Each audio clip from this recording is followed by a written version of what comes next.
The kitchen knife was still in Agnes Washington's hand when Zara heard the knock at the door. 3 sharp raps. Deliberate. The kind of knock that didn't ask permission. It announced arrival. Zara froze at the sink, her hands submerged in greasy dishwater that hadn't been warm in 20 minutes because Agnes refused to pay the gas bill. Her left eye was swollen and completely shut from this morning's beating. Her ribs screamed with every breath because she'd overcooked the rice yesterday and underpaid the price in bruises. 22 years old. Born and raised in the suffocating hell of 7 Mile Road, Detroit, Michigan.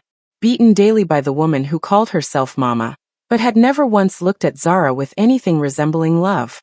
Before we go any further into Zara's story, I need to pause for just a moment.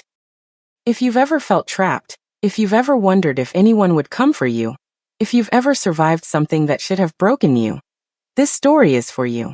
Drop a comment telling me where you're watching from. And if Zara's struggle touches something in your heart, hit that subscribe button. Not because I'm asking, but because stories like this need to be heard. Because someone watching right now needs to know they're not alone. Let's build a community of survivors right here. Now let's get back to Zara, because what happens next will change everything. The knife in Agnes's hand wasn't for cooking. It was a warning. A reminder that dinner better be perfect tonight, or the blade might slip while she was cutting vegetables, near Zara's skin again.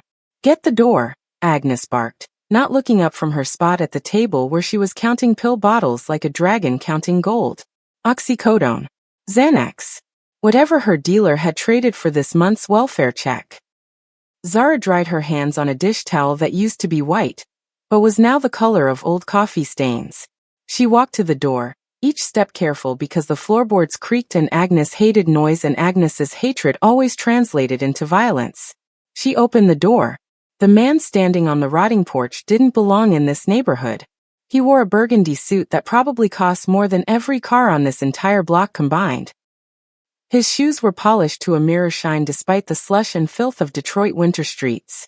His hair was perfectly styled, dark and swept back like he'd just walked out of a magazine spread about men who owned countries instead of cars.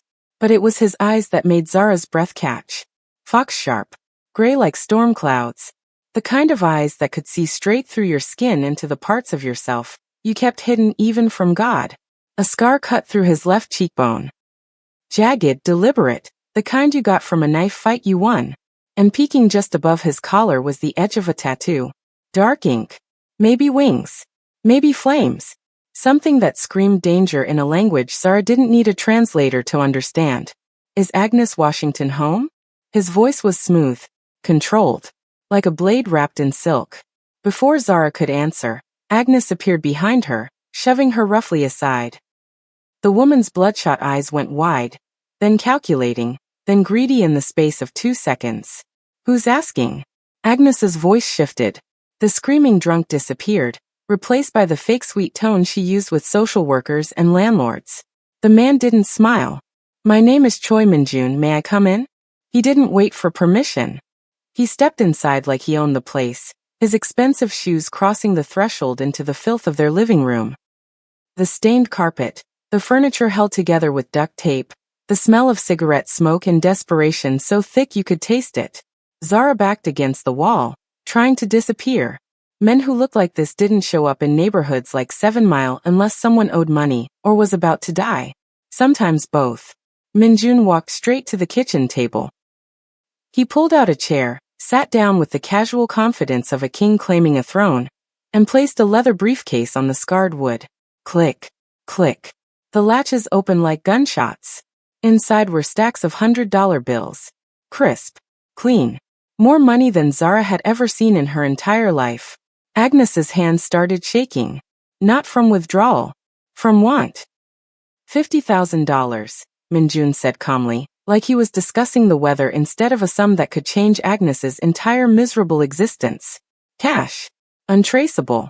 Yours right now. Zara felt her stomach drop. She knew what this was. She'd seen enough crime documentaries, heard enough horror stories whispered between girls in the neighborhood. Rich foreign men didn't show up with briefcases full of cash, unless they were buying something. Or someone. What do you want? Agnes whispered, but her eyes never left the money. Min-jun leaned back in the chair. His gaze shifted to Zara. pinning her against the wall like a butterfly on a board. He studied her with an intensity that made her skin crawl. Not the slimy assessment of Agnes's gentleman friends who paid for private time, but something different. Something that looked almost like recognition. Her, he said simply. The word hung in the air like smoke. Agnes didn't even hesitate. Deal. Zara's knees buckled. She grabbed the wall for support. Her vision tunneling, her ears ringing. This couldn't be happening. This wasn't real. Agnes had done terrible things. Beaten her, burned her, starved her, locked her in closets for days. But selling her? To a stranger? Mama.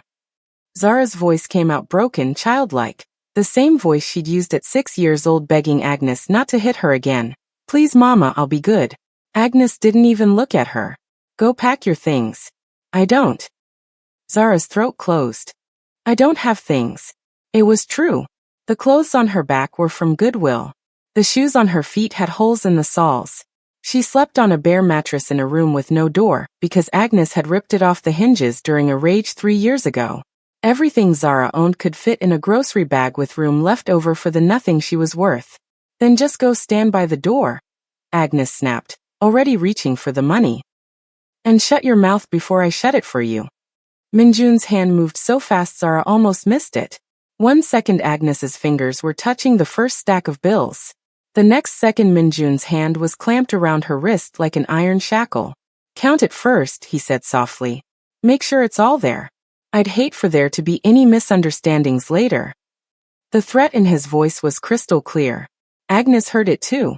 She swallowed hard, nodded, and started counting with shaking hands. While Agnes was distracted, Minjun stood. He walked over to where Zara was pressed against the wall, trying to make herself small, trying to vanish. He stopped 2 feet away, close enough to touch, far enough to give her space. What's your name? He asked quietly. Zara, she whispered. Zara Washington. Something flickered across his face.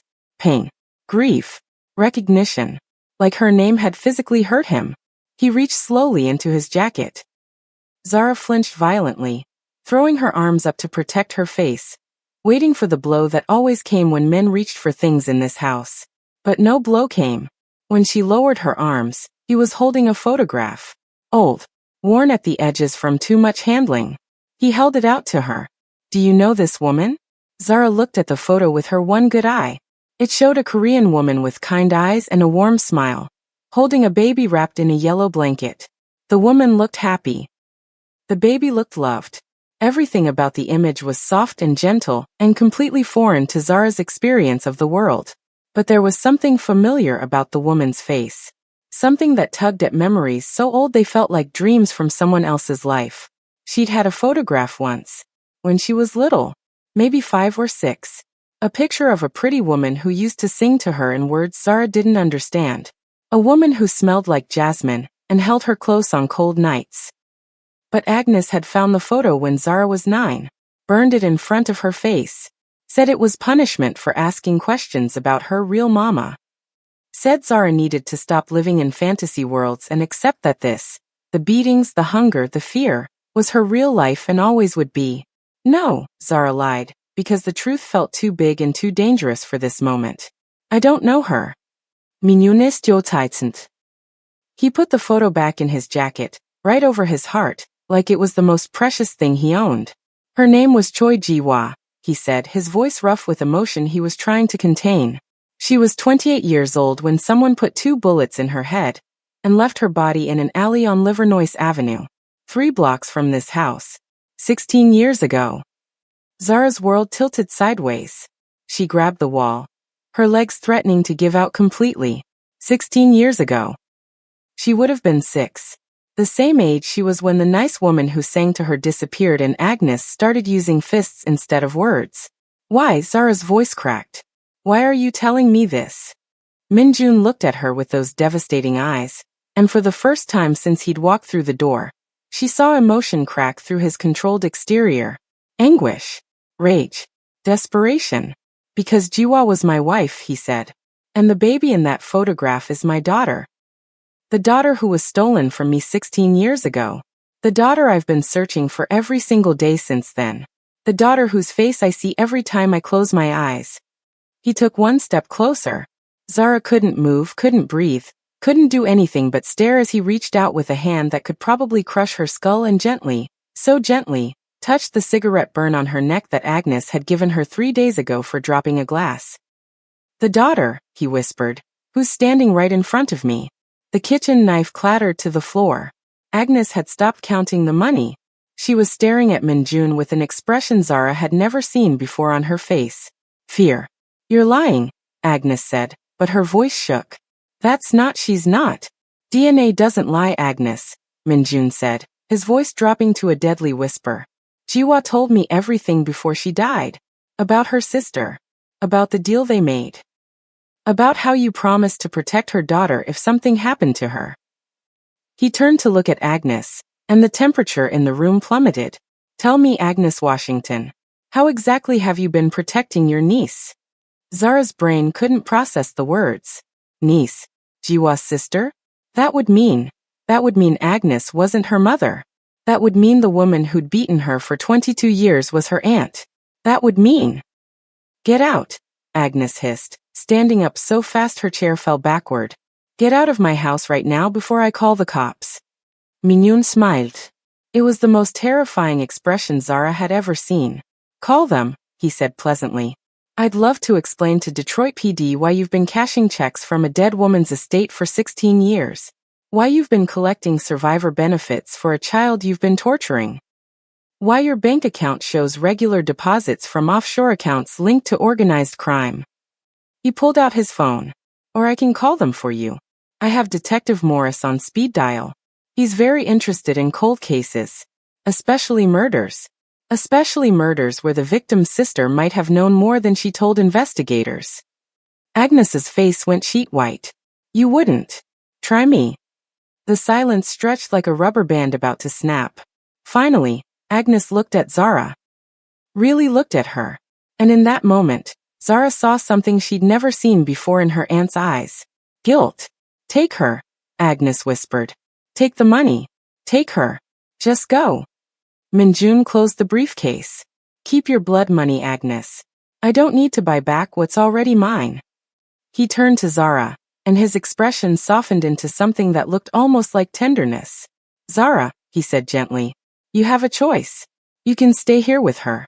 Or you can come with me. I won't force you. I won't lie to you. My world is dangerous. The men who killed your mother are still out there.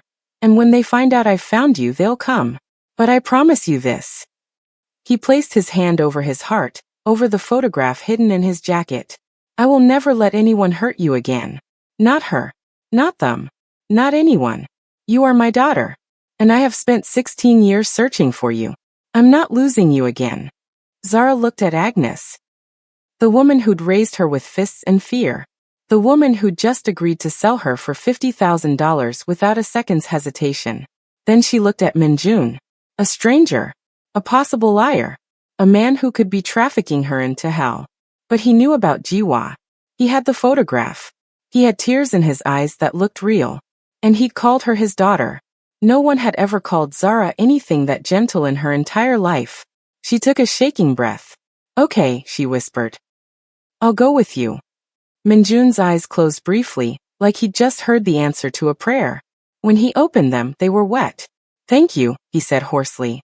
He took off his suit jacket, expensive, perfectly tailored, and wrapped it around Zara's shoulders. It smelled like cedar and safety and something else she couldn't name. It was the warmest thing she'd ever worn. They walked toward the door. Zara looked back one last time. Agnes was standing in the kitchen, arms wrapped around herself, staring at the briefcase of money she'd refused. For the first time in 22 years, she looked small, defeated, almost human. "I'm sorry," Agnes whispered. Zara didn't respond.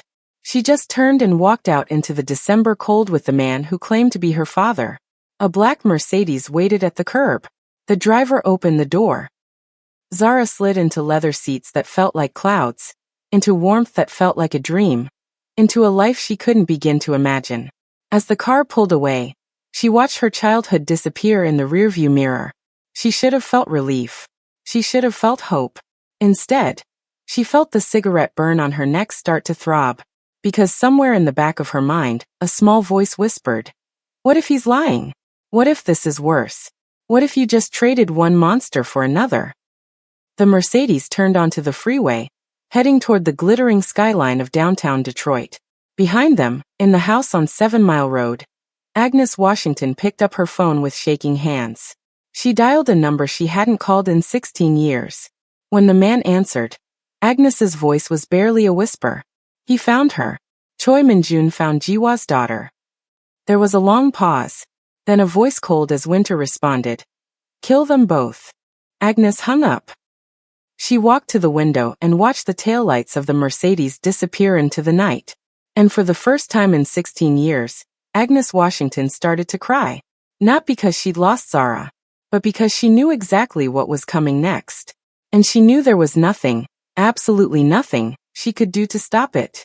The penthouse overlooked downtown Detroit like a throne overlooking a kingdom. Zara stood at the floor-to-ceiling windows, 40 stories above the streets she'd walked her entire life, and felt like she was standing on another planet. The city lights sparkled below like fallen stars. The Ambassador Bridge glowed in the distance, connecting Detroit to Canada, connecting this world to another world, connecting the girl she was to whoever she was supposed to become. "You should eat something," Min-jun said behind her.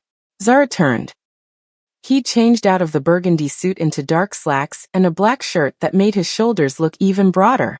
The phoenix tattoo on his neck was fully visible now, wings spreading up toward his jaw, flames licking down toward his collarbone. It was beautiful and terrifying and exactly what she'd expect from a man who walked into hell and came back wearing expensive cologne. He gestured to the dining table where a spread of food waited. Korean dishes she didn't recognize. American food she couldn't afford. Enough to feed 10 people. "I don't know what you like," Min-jun admitted, and for the first time since she'd met him he looked uncertain. Vulnerable. "So I ordered everything." Zara's stomach growled. She couldn't remember the last time she'd eaten a full meal. Yesterday? 3 days ago? Time blurred when you were busy surviving. She sat at the table. Min-jun sat across from her, not eating, just watching her with those careful eyes. Zara picked up a fork. Put it down. Picked up chopsticks. Put them down. Her hands were shaking too badly to hold anything. "I don't understand," she whispered. "Any of this. You say Jiwa was your wife. You say I'm your daughter. But I don't remember you. I don't remember anything before Agnes except." She stopped. The memories were fragmented. A woman singing. Gentle hands braiding her hair. The smell of jasmine. Then nothing. Then Agnes and the beatings and the endless gray of survival. Min-jun leaned forward. "What do you remember?" "A woman," Zara said slowly. "She had kind eyes. She used to sing to me in Korean. I didn't understand the words, but they sounded like safety, like love, like everything Agnes wasn't." "That was Jiwa," Min-jun said, his voice breaking slightly. "Your mother. My wife. The most beautiful soul I've ever known." He pulled out his phone, scrolled through photos, then slid it across the table to Zara. The screen showed a young couple. Min-jun looked different. Younger, softer around the edges, smiling like he still believed the world could be good. And next to him stood the woman from the photograph. "Yiha dvoitevea." She was laughing, her head thrown back, her hand resting on her very pregnant belly. "Seoul, South Korea," Min-jun said. 23 years ago. 6 months before you were born. We were happy. Stupidly, naively happy." He swiped to the next photo. Jiwa in a hospital bed, exhausted and glowing, holding a tiny baby with a tuft of dark hair. Min-jun sat beside her, staring at the infant like she'd hung the moon. "That's you," he whispered. 3 hours old. You screamed for the first hour, then fell asleep on Jiwa's chest, and didn't wake up for 6 hours straight. The nurses thought something was wrong. But Jiwa knew. She said you were just peaceful. She said you knew you were safe. Zara stared at the photo. That baby was her. That happiness was hers. That safety was hers. And then it was stolen. "What happened?" she asked. Min-jun's face hardened. "I made enemies. Powerful ones. I was young and arrogant and thought I was untouchable. I ran operations for the Choi Syndicate, import, export, territory management. I was good at it. Too good. I stepped on toes. Made rivals. Threatened the wrong people. He swiped to another photo. This one showed a group of men in suits, serious faces, standing in front of a warehouse. Minjun was in the center, younger but radiating the same dangerous authority. One of those rivals was a man named Nikolai Volkov, Minjun continued. Russian Mafia. Brutal. Sadistic. He wanted my territory. I refused. So he decided to take something more valuable. Zara's blood ran cold. He went after Jiwa. Minjun nodded. He sent men to our home in Seoul. Jiwa was alone with you. She heard them breaking down the door. She grabbed you, ran out the back and called her sister, Agnes, who was living in Detroit at the time. Agnes helped her? Zara couldn't believe it. At first, Minjun said bitterly. Jiwa flew to Detroit with you that same night. She was terrified, but she thought she could hide long enough for me to handle Volkov. She thought Agnes would protect you both. She was wrong.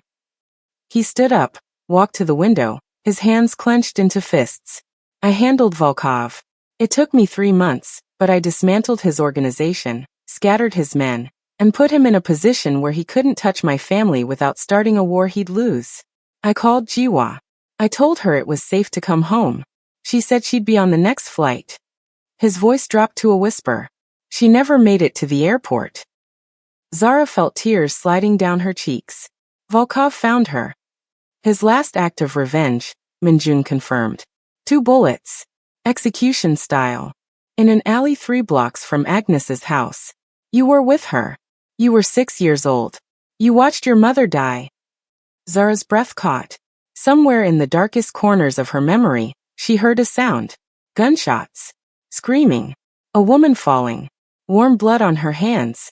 She'd buried that memory so deep she'd convinced herself it was a nightmare. I flew to Detroit the second I heard, Minjun said. But when I got to Agnes's house, you were gone. Agnes said child services had taken you. Said there was an investigation. Said I couldn't see you until it was resolved. I believed her. I was drowning in grief and guilt, and I believed her lies. He turned to face Zara, and the anguish on his face was unbearable. By the time I realized she was lying, you'd vanished. No records. No foster system placement. No trail. Agnes had hidden you so completely it was like you'd never existed. I spent 16 years searching. Hired investigators. Paid off officials. Followed every dead end. And today, 3 hours ago, one of my men saw you at Holloway's corner store buying cigarettes for Agnes. He crossed the room, knelt in front of Zara's chair, and took her trembling hands in his. I failed you, he said, his voice raw. I failed your mother. I failed to protect you both. And you paid the price for my failures. You suffered for 16 years because I wasn't smart enough, wasn't fast enough, wasn't strong enough to find you. And I will spend the rest of my life trying to make that up to you. Zara looked down at their joined hands. His were scarred, calloused, marked by violence. Hers were small, thin, marked by cigarette burns and old rope marks from the times Agnes had tied her in the closet. Why did Agnes hide me? Zara asked. If she was Jiwa's sister, why didn't she just let you take me home? Minjunes Jotzeitzend. Money. Jiwa had a life insurance policy. Survivor benefits. If you were officially orphaned with no father on record, Agnes became your legal guardian. She got the payouts. All of them. $50,000 initially, then $5,000 every month for 18 years. Nearly $1 million total. Zara's stomach turned. She tortured me for drug money. She tortured you for drug money that was meant to take care of you, Minjun corrected, his voice shaking with barely contained rage. Every dollar she spent on pills was a dollar stolen from your future. Every beating she gave you was her way of punishing you for being worth more dead than alive to her. Zara pulled her hands free, wrapped her arms around herself. How do I know you're telling the truth? How do I know you're not just, I don't know, using me for something? How do I know I'm really your daughter? It was a fair question, a necessary question, and Minjun didn't look offended. He pulled an envelope from his pocket. This is a DNA test. I had it run 3 days ago when my man sent me your photo from the store. The lab compared your DNA, taken from a cigarette but you'd thrown away, to mine. He handed her the paper. Zara unfolded it with shaking hands. The results were clear. Clinical. Undeniable. Probability of paternity, 99.99%. You're my daughter, Minjun said softly. Chu Yijing. That's the name Jiwa gave you. It means precious truth. She said you were the most honest, beautiful thing she'd ever created. Chu Yijing. The name felt foreign and familiar at the same time.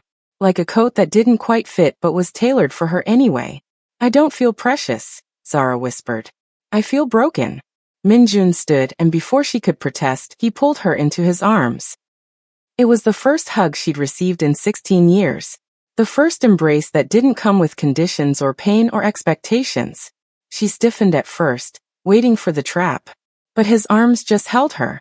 Steady. Safe. Real. And Zara broke. She sobbed into his chest, years of pain pouring out of her in waves that shook her entire body. She cried for the mother she'd watched die. She cried for the childhood Agnes had stolen. She cried for the girl she could have been if someone had saved her sooner. Minjun held her through all of it, one hand cradling the back of her head, murmuring words in Korean she didn't understand but felt in her bones. When she finally stopped crying, when the tears dried up and left her feeling hollow and exhausted, she pulled back and looked up at him. What happens now? She asked. Minjun's expression hardened. Now we prepare for war. Because the second Agnes made that phone call tonight, she signed both our death warrants. Volkov's people will come for us. And when they do, I need you to be ready. Ready for what? To fight, Minjun said. To survive. To become the woman your mother wanted you to be. He walked to a panel on the wall, pressed his palm against it. The panel slid open, revealing a hidden room. Inside was an arsenal. Guns. Knives. Body armor. Everything needed for a small war. Starting tomorrow, Minjun said, I'm going to teach you how to protect yourself. How to fight. How to kill if necessary. Because I won't lose you again, Yijin. Not to Volkov. Not to anyone. And if they want to take you from me, they'll have to go through both of us. Zara stared at the weapons. 24 hours ago, her biggest concern was whether Agnes would use the belt or the extension cord. Now she was staring at assault rifles and learning her mother's killer wanted her dead too. I'm scared, she admitted. Good, Minjun said. Fear keeps you sharp. But don't let it paralyze you. Your mother was terrified when she ran from Seoul. But she ran anyway. She fought anyway. She protected you with everything she had until her last breath. He turned to face her. You have her strength, Yijin. I see it in your eyes. You survived Agnes for 22 years. You survived hell. Now I'm going to teach you how to burn it down. Zara looked at the weapons. Lene Minjun. Then at the DNA test still clutched in her hand. She thought about Agnes's last words. I'm sorry. She thought about Jiwa dying in an alley. She thought about 16 years of stolen life, stolen safety, stolen love. And somewhere deep inside, beneath the fear and the pain and the exhaustion, something else stirred. Rage. Teach me, Zara said. Minjun smiled. It was the first real smile she'd seen on his face, and it transformed him from terrifying to almost gentle. That's my daughter, he said. Outside the penthouse windows, Detroit slept. But across the city, in a warehouse near the river, a phone call was being made. A gravelly voice answered. Talk to me. Choi Minjun has the girl. Confirmed visual. Where? His penthouse. Downtown. Guardian building. There was a pause. Then, assemble the team. I want them both dead by sunrise. Copy that. The line went dead. And in the warehouse shadows, men began loading weapons. The war Minjun had promised was coming. And it was coming faster than either of them knew. The punch came out of nowhere. Zara hit the training mat hard, her ears ringing, her jaw throbbing where Minjun's padded glove had connected. She tasted blood. Again. Get up, Minjun said. It wasn't cruel. It was clinical. The same tone he'd used for the past 6 hours as he'd systematically taught her how to protect herself, how to strike, how to move like violence instead of running from it. Zara spat blood onto the mat and pushed herself upright. Her entire body screamed in protest. 3 days of training had left her covered in bruises that made Agnes's beatings look gentle by comparison. But these bruises were different. These bruises had purpose. Hands up, Minjun instructed. Protect your face. When your opponent swings, don't close your eyes. Watch the shoulder.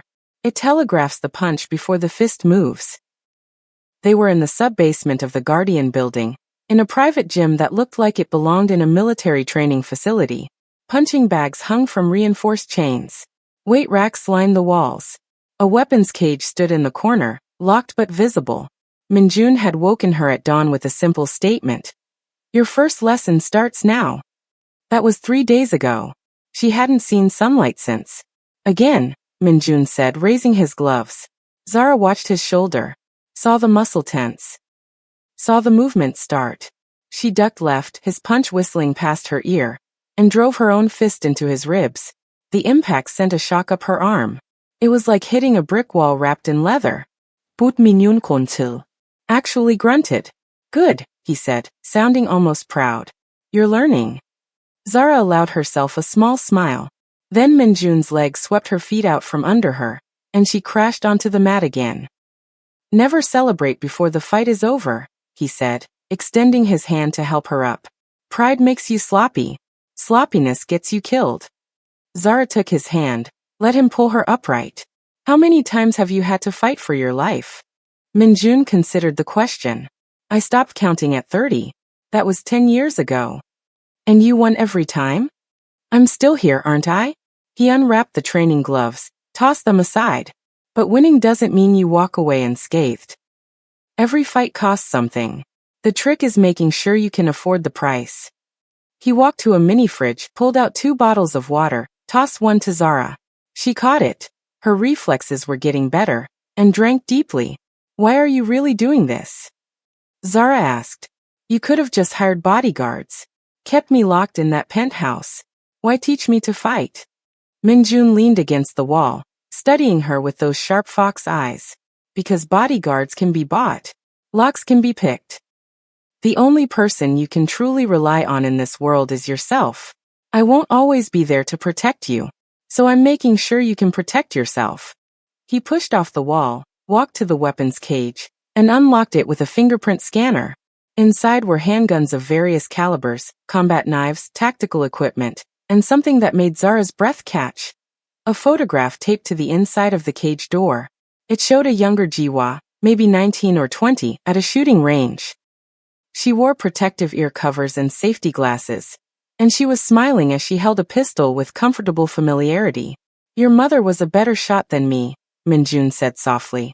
I taught her how to fight because I knew my world was dangerous. I wanted her to be able to protect herself and you if something happened to me. But I never imagined. He stopped, his jaw tight. You never imagined you'd be the reason she needed protecting, Zara finished. Minjun flinched like she'd slapped him. No, I didn't. Zara walked over to the cage, staring at the photo of Jiwa. Her mother. A stranger, and yet someone she felt connected to in ways that transcended memory. Tell me about her, Zara said. Not just how she died. Tell me who she was.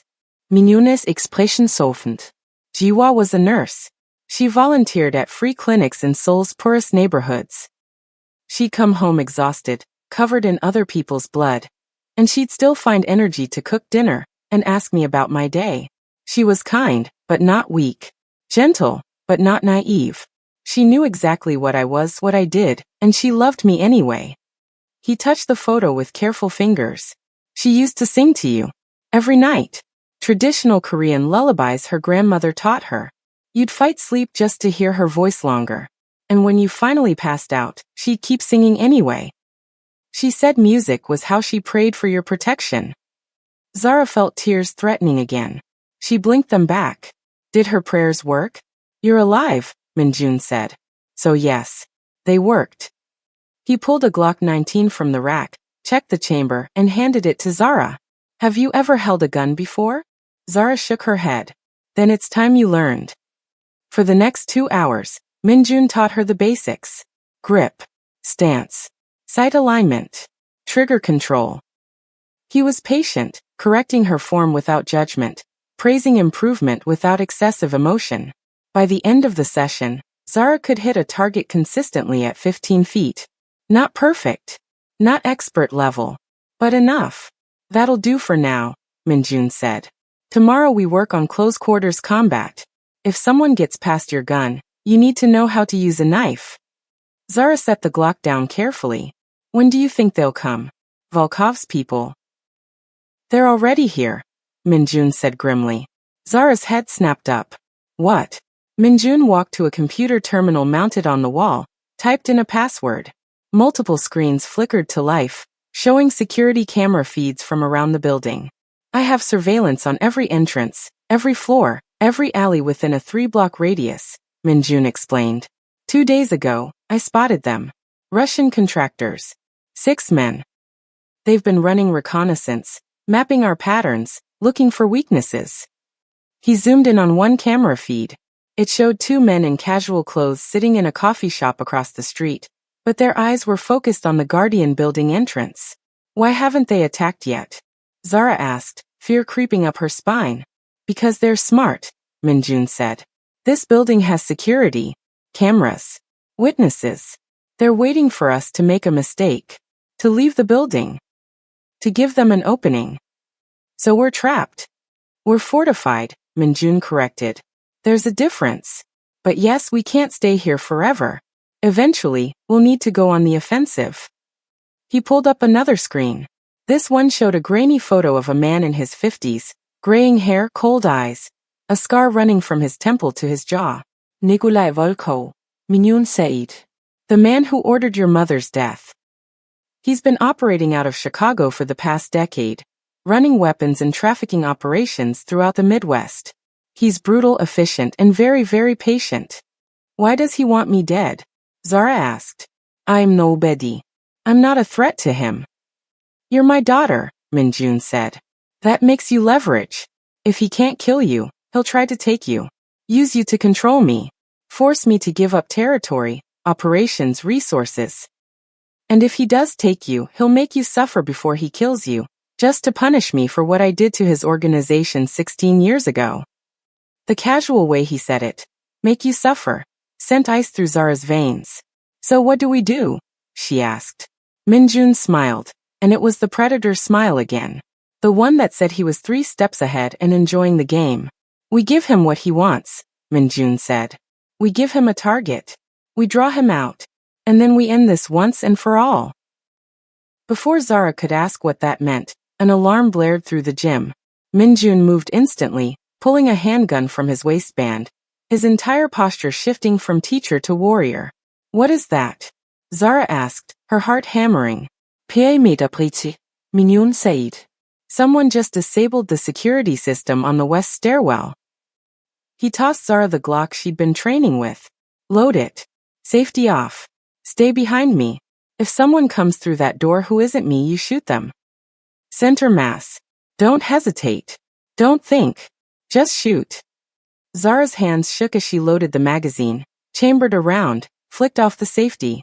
The gun felt impossibly heavy. Minjun moved to the gym entrance, his gun raised, his body coiled like a spring ready to snap. The lights went out. Emergency lighting kicked in, bathing everything in red. And in the sudden silence, Zara heard footsteps. Multiple sets. Coming down the stairs. Coming for them. Stay quiet, Minjun whispered. Control your breathing. When it starts, don't freeze. Move. The footsteps stopped just outside the door. Then the door exploded inward. 3 men rushed in tactical gear, submachine guns, night vision goggles. Professional. Military trained. Minjun dropped the first one with 2 shots before he'd cleared the doorway. The second man swung his weapon toward Minjun, but Minjun was already moving, diving behind a weight rack, returning fire. The third man spotted Zara. He swung his gun toward her. Time slowed down. Zara saw his finger tightening on the trigger, saw the barrel aimed at her chest, saw death coming. And something inside her, some part of her that had survived Agnes, survived abandonment, survived 22 years of hell, refused to die. She raised the Glock, aimed center mass like Minjun taught her, and pulled the trigger. The recoil jolted her arms. The sound was deafening in the enclosed space. The man stumbled backward, a red stain spreading across his vest. He went down hard. Zara stared at him. She'd just shot someone. Maybe killed someone. She should have felt horror. Guilt.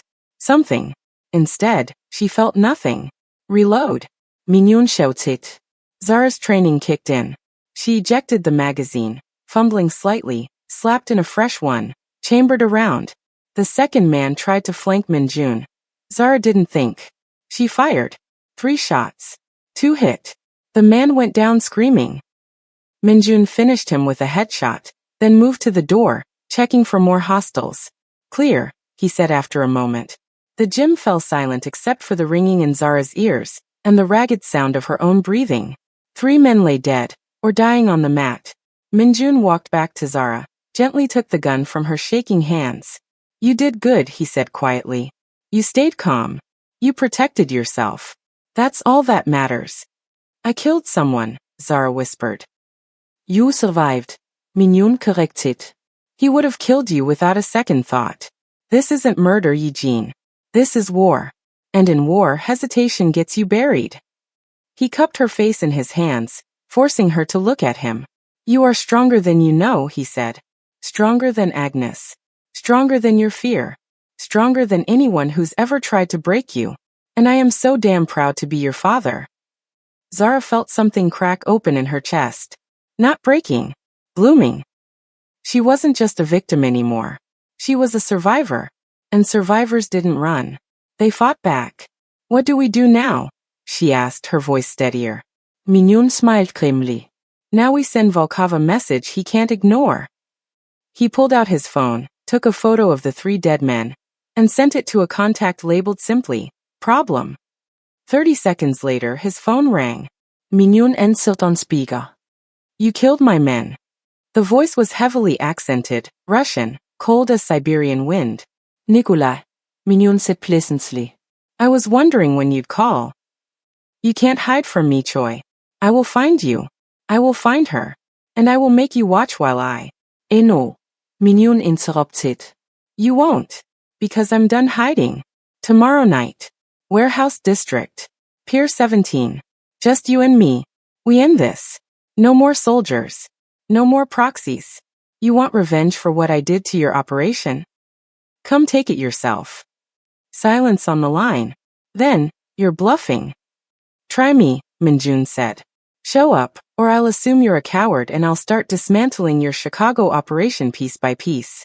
Your choice. He hung up. Zara stared at him. Are you insane? He'll bring an army. I'm counting on it, Mignonne said. Because while he's focused on me, you're going to be somewhere he doesn't expect. Somewhere safe. With people who owe me favors. I'm not leaving you, Zara said immediately. Yes, Mignonne said firmly. You are. Because this isn't just about revenge, Eugene. This is about making sure you have a future.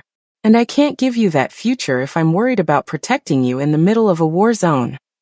He gripped her shoulders. Trust me. One more day. Let me handle Volkov. And then, if I survive, we can finally live without looking over our shoulders. If you survive? Zara's voice cracked. Mignonne smiled sadly. I've made peace with death a long time ago. But I haven't made peace with failing you again. So I won't. I promise. He pulled her into a hug, and Zara held on tight, wondering if this was the last time she'd feel her father's arms around her. Because tomorrow night, one way or another, everything would change. The war was coming, and blood would be the price of freedom. The safe house was in Dearborn, 20 minutes outside Detroit's downtown core, nestled in a neighborhood where houses sat close together and neighbors minded their own business. Mignonne had driven Zara there himself just before dawn, his Mercedes gliding through empty streets while the city still slept. He'd barely spoken during the drive, his jaw tight, his hands gripping the steering wheel like he was holding on to something he was about to lose. When they'd pulled up to a modest 2-story brick house with a neat lawn and curtained windows, a woman had been waiting on the porch. She was Korean, maybe 50, with kind eyes and silver threaded through her black hair. She wore a simple sweater and jeans, and when she saw Mignonne, her expression had softened into something that looked like maternal concern. Mignonne, ah, she'd said, pulling him into a hug that he'd accepted with visible reluctance. It's been too long. Nonè, Minunhel responded quietly. Thank you for this.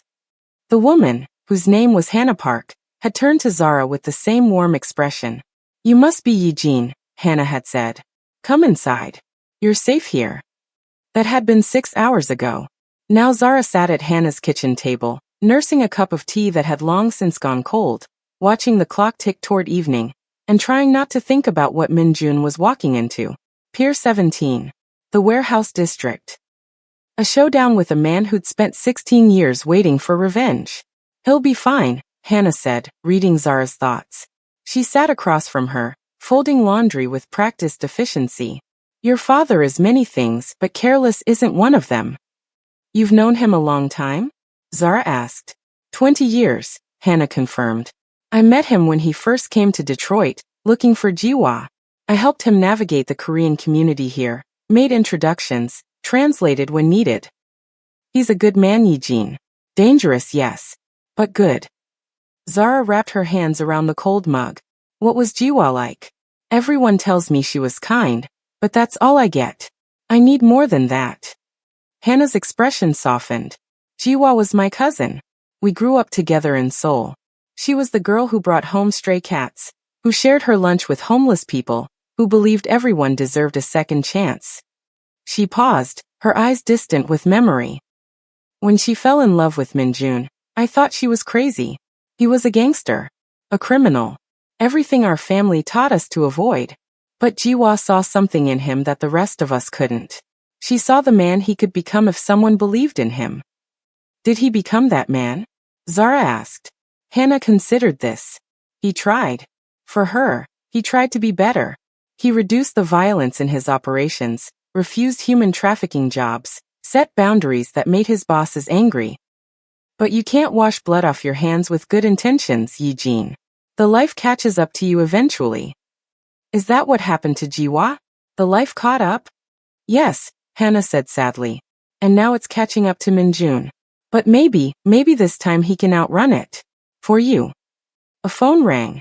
Not Zara's. Not Hannah's. A burner phone that Minjun had left on the kitchen counter with strict instructions.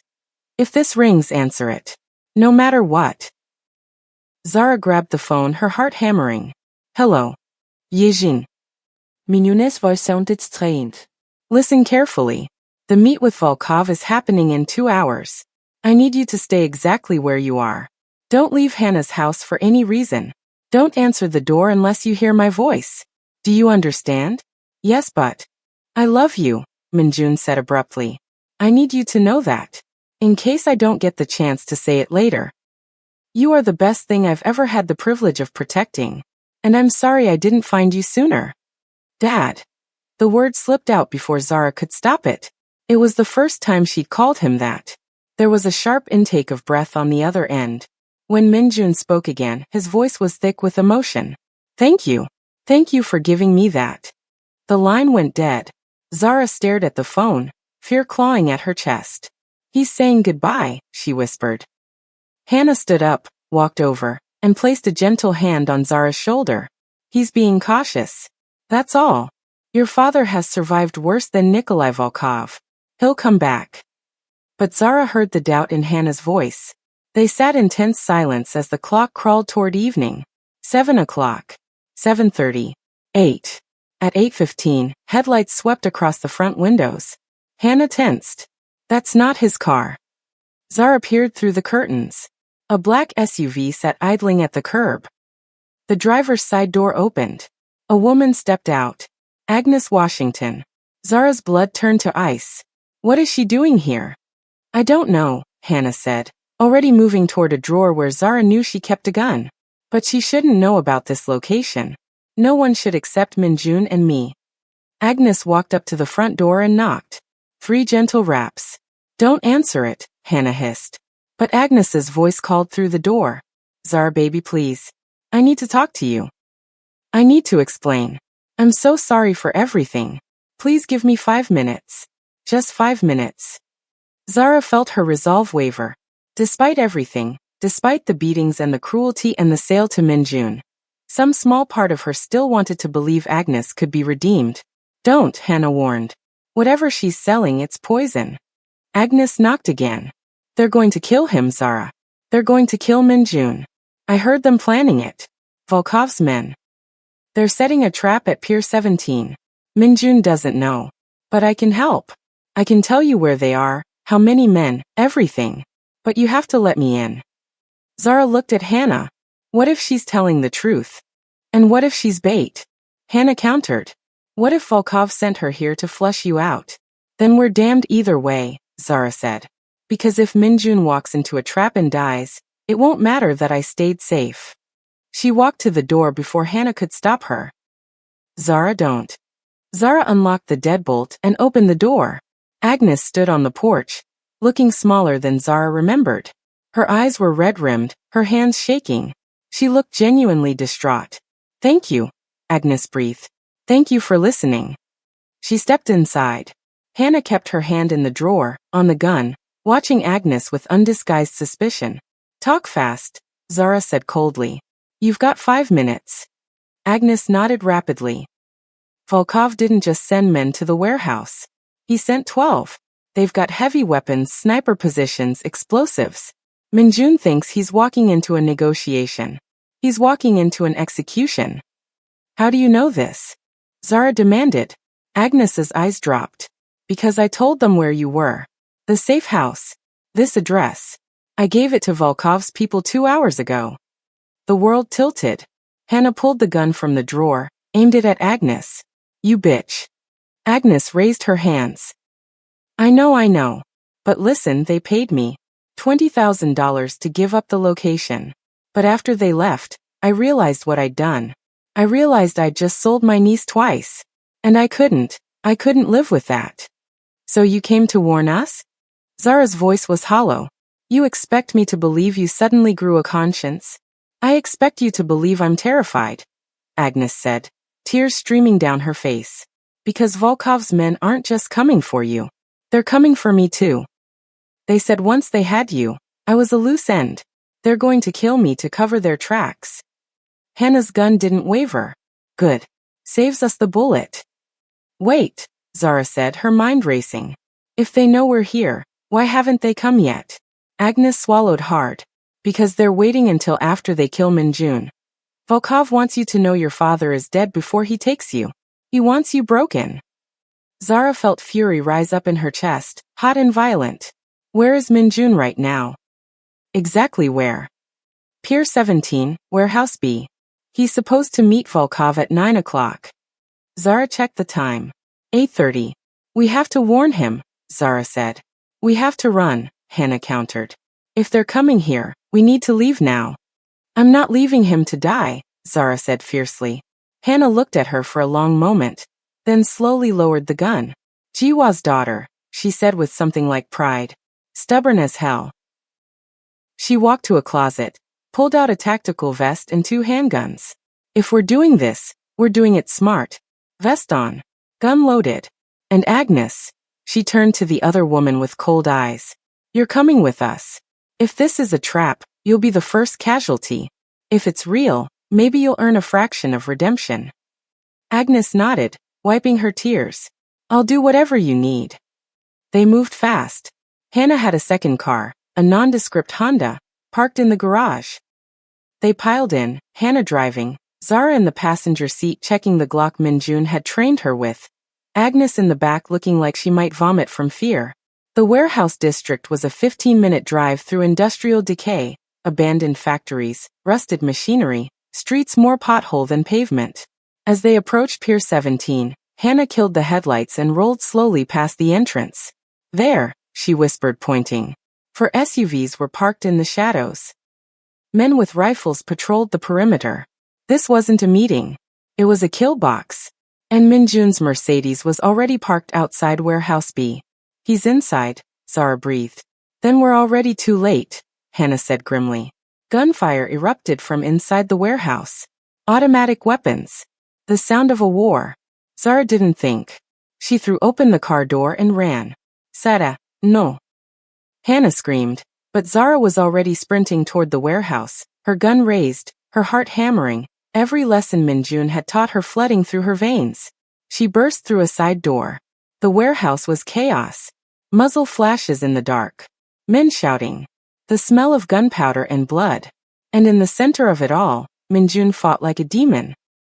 He'd taken cover behind a concrete pillar, his suit jacket shredded, blood streaming from a wound in his shoulder, but his gun never stopped firing. Dad! Zara screamed. Minjun's head snapped toward her voice. No. Yijin, get out. But it was too late. A spotlight blazed on, blinding her. Men surrounded her instantly, ripping the gun from her hands, forcing her to her knees. And from the shadows, a man walked forward. Gray hair. Cold eyes. The scar from temple to jaw. Nikolai Volkov. Well, he said in heavily accented English. The reunion I've been waiting for. He walked past Zara without looking at her, his attention fixed on Minjun. Drop the gun, Choi. Or my men put 6 bullets in your daughter's head. Minjun's handsome blue. His eyes met Zara's across the warehouse floor. I'm sorry, he mouthed.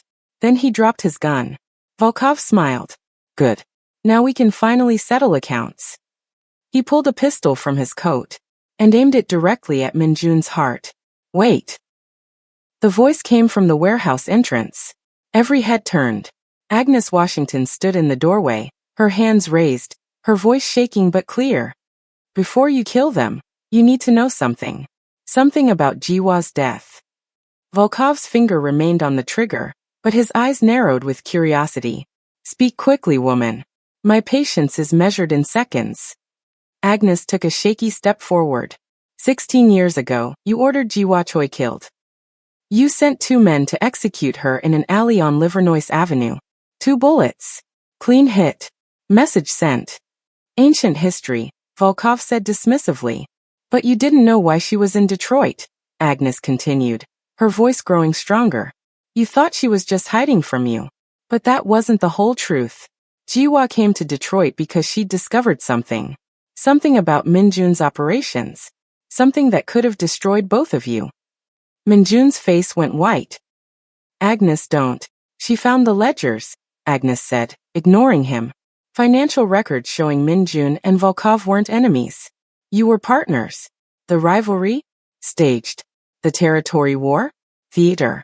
You were running the biggest money laundering operation in the Pacific Rim, using the appearance of conflict to hide cooperation. Zara's world tilted. What? Agnes looked at her with something like pity. Jiwa discovered the truth. And she was going to expose both men to international authorities. Not because she wanted to hurt Minjun, but because she wanted him out of the life. She thought if his operation was destroyed, he'd have no choice but to disappear with her and start over. Volkov lowered his gun slightly. How do you know this? Because Jiwa told me, Agnes said. The night before she died. She gave me copies of the ledgers. She said if anything happened to her, I should use them to protect Yijin. To make sure neither of you could ever touch the girl. She reached into her coat. Every gun in the warehouse swung toward her. Slowly, Volkov warned. Agnes pulled out a USB drive. 16 years of financial records. Transactions. Shell companies. Bribes. Everything. Jiwa was meticulous. She documented everything. Minjun closed his eyes. Iha dvoita. She loved you, Agnes said to him. But she loved her daughter more. She was willing to destroy everything you'd built if it meant Yijin would grow up with a father who wasn't a criminal. Volkov stared at the USB drive like it was a live grenade. If such evidence existed, why didn't you use it? Why hide for 16 years? Agnes laughed bitterly. Because I was a coward and a junkie. I thought I could use it as insurance, as leverage. But the longer I waited, the deeper I got into the drugs, and the more I forgot what I was supposed to be protecting. I tortured that girl for 16 years when I should have been raising her. I am the worst kind of monster. She looked at Zara, tears streaming down her face. I can't undo what I did to you, but I can do this one thing. I can tell you the truth about your father. Agnes turned back to Minjun. You didn't fail Jiwa. She betrayed you. She was going to send you to prison. And when Volkov found out what she'd discovered, he didn't need your permission to kill her. He did it to protect the operation. To protect both of you. You're lying, Minjun said hoarsely. Am I? Agnes held up the USB drive. Plug this in. Look at the dates. Jiwa met with federal agents 4 days before she died. She was making a deal. Immunity for her and Yi Jin in exchange for testimony. But Volkov's people were watching. And they killed her before she could talk. Volkov's expression had gone cold and calculating. If this evidence exists, then you just made yourself incredibly valuable to me. Or incredibly dangerous. I'm already dead, Agnes said flatly. I knew that the moment I walked in here. But before I die, I want Zara to know that her father isn't the hero she thinks he is. And Volkov isn't the villain. You're both just criminals who destroyed a good woman because she tried to do the right thing. She tossed the USB drive to Volkov. He caught it with his free hand. Now kill me, Agnes said. I've earned it. Volkov studied her for a long moment. Then he turned to one of his men. Verify it. Now. One of his men pulled out a laptop, plugged in the drive. The seconds stretched like hours. Finally, the man looked up. It's real, sir. Financial records. Federal communications. Everything. Volkov's face went very still. He looked at Minjun. You knew about this? No, Minjun said. I swear to you, Nikolai. I knew Jiwa was scared. I knew she wanted out. But I never knew she went to the feds. I never knew she had this. But you suspected, Volkov pressed. That's why you've been so careful for 16 years. That's why you never fully committed to any operation. You thought maybe somewhere, evidence existed. Minjun said nothing. Volkov laughed. It was a sound without humor. We've been circling each other like paranoid dogs for 16 years. All because of a dead woman's insurance policy. He looked at the USB drive, then at Agnes. You said Jiwa gave this to you to protect her daughter. Yes, Agnes said. Then I have a proposition. Volkov walked over to Zara, still kneeling on the concrete floor, and hauled her to her feet by her arm. The girl for the evidence. All copies. Every backup. I know women like Jiwa. She wouldn't have kept just one copy. Agnes hesitated. She's your niece, Volkov pressed. Jiwa's daughter. You owe her this much. Agnes looked at Zara. For the first time in 22 years, Zara saw genuine emotion in her aunt's eyes. Not hate. Not indifference. But regret so deep it looked like it was consuming her from the inside out. The other copies are in a safety deposit box, Agnes said quietly. First National Bank. Downtown branch. Box 477. The key is taped under the mailbox at my house. Volkov nodded to one of his men. Send someone. Verify it. Then he shoved Zara toward Agnes. Take her. Leave. If the copies are where you say they are, I'll consider our business concluded. If you've lied, I'll hunt you both to the ends of the earth. Agnes caught Zara, steadied her. Come on. We're leaving. No, Zara said, pulling away. Not without him. She looked at Minjun, who was still on his knees, bleeding, surrounded by Volkov's men. Please, Zara begged Volkov. Let him go. You have the evidence. You have what you want. Just let him go. Volkov considered this. Your father and I have unfinished business. Then take it up with him later, Zara said desperately. But right now you have bigger problems. If that evidence goes public, you're finished. Both of you. So maybe instead of killing each other, you should be figuring out how to make sure it stays buried. Volkov studied her with new interest. Jiwa's daughter has her mother's brains. Dangerous combination. He looked at Minjun. You've raised her for what, 3 days? And already she's negotiating like a crime boss. Impressive. She's stronger than both of us, Minjun said quietly. Volkov holstered his gun. Fine. You can both leave. But understand this. The truce we pretended to break 16 years ago? It's real now. You stay out of my territory. I stay out of yours. And if I ever see evidence of Jiwa's investigation surface, I'll assume it came from you. And I'll finish what I started tonight. He turned and walked away, his men following, leaving Minjun bleeding on the warehouse floor. Hannah appeared from the shadows. She'd been hiding there the whole time, gun drawn, waiting for her moment. She helped Minjun to his feet. Can you walk? Hannah asked. I can run if I have to, Minjun said through gritted teeth. They stumbled out of the warehouse into the cold Detroit night. Agnes's Honda was still idling nearby. They piled in, Hannah driving, Minjun in the passenger seat holding his shoulder, Zara and Agnes in the back. No one spoke during the drive. They went to Hannah's house. She had medical supplies, experience stitching up men like Minjun who couldn't go to hospitals. She worked in efficient silence while Minjun drank whiskey straight from the bottle. When it was done, Minjun looked at Agnes, who sat in the corner like a ghost. "Why did you really come?" he asked. "Why risk yourself to save us?" Agnes was quiet for a long moment. "Because Jiwa visited me in a dream 3 nights ago. She was holding baby Yijin, and she looked at me and said, 'I trusted you with the most precious thing I had, and you broke her.' I woke up knowing I couldn't die without trying to fix at least one thing I'd destroyed." She looked at Zara. "I don't expect forgiveness. I don't deserve it. But I needed you to know that your mother loved you more than anything. More than Minjun. More than her own life. Everything she did was to protect you. And I failed her. I failed you. And I'm sorry." Zara stared at the woman who'd tortured her for 22 years. The woman who'd just saved her life. "I don't forgive you," Zara said quietly.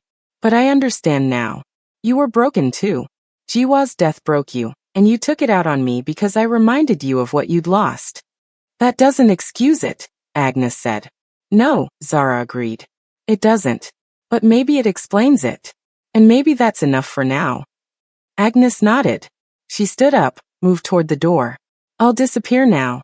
You won't see me again." "Where will you go?" Zara asked. Agnes smiled sadly. "Somewhere far away. Somewhere I can't hurt anyone anymore." She left. The house fell silent except for the ticking of Hannah's wall clock. Minyun looked to Sa. "I'm sorry you had to learn the truth about your mother that way." "Was it true?" Zara asked. "Was she really going to turn you in?" Minyun nodded slowly. "I think so. I found a burner phone in her things after she died. There were calls to a federal number. I convinced myself they were innocent. That maybe she was reporting a crime she'd witnessed at the hospital. But deep down I knew. Did you love her anyway?" "I loved her more," Minjun said. "Because she was willing to sacrifice everything, including me, to give you a better life. That's real love. That's the kind of love that changes you." He reached out, took Zara's hand. "I know I'm not a good man. I've done terrible things. But if you'll let me, I'd like to spend whatever time I have left trying to be the father Jiwa wanted me to be. The kind of man who deserves a daughter like you." Zara looked at their joined hands, his scarred from violence, hers scarred from survival. "I don't need you to be perfect," she said. "I just need you to be here."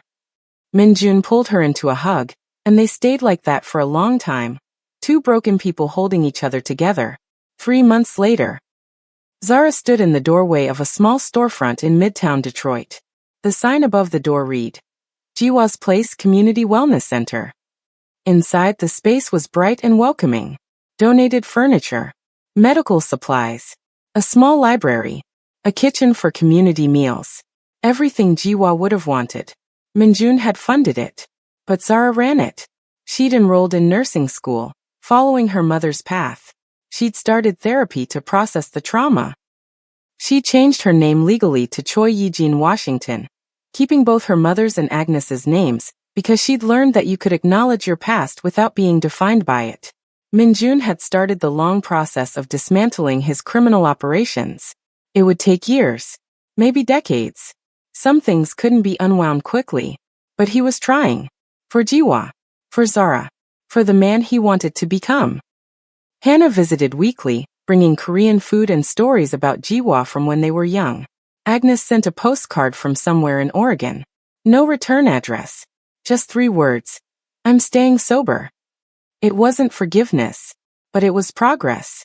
Zara locked up the center for the night, walked to where Minjun's Mercedes waited at the curb. He'd insisted on driving her home every night. Said it was for safety. But Zara knew it was really because he'd lost 16 years and didn't want to miss another moment. "Good day," Minjun asked as she slid into the passenger seat. "Good day," Zara confirmed. They drove through Detroit's evening streets, the city lights reflecting off the river, the Ambassador Bridge glowing in the distance, the whole world spreading out before them like a promise of second chances. "Your mother would be proud," Minjun said softly. Zara looked at him. This dangerous man who'd fought his way through hell to find her, who was learning to be gentle, who was trying despite everything to be better. I think she already is, Zara said. And somewhere, in the space between memory and hope, Jiwa's lullaby played on. Family isn't just blood. It's the people who fight for you when you can't fight for yourself. It's the hard conversations and the harder forgiveness. It's showing up even when it's easier to run away. Zara learned that strength isn't about never breaking. It's about putting yourself back together when everything tells you to stay shattered. And sometimes the greatest act of love is letting someone become who they were meant to be, even if it means losing them in the process. Jiwa lost her life protecting Zara's future. Minjun lost 16 years searching for redemption. And Zara? She lost her childhood, but found her purpose. Not in revenge, not in anger, but in choosing to build something beautiful from the ruins.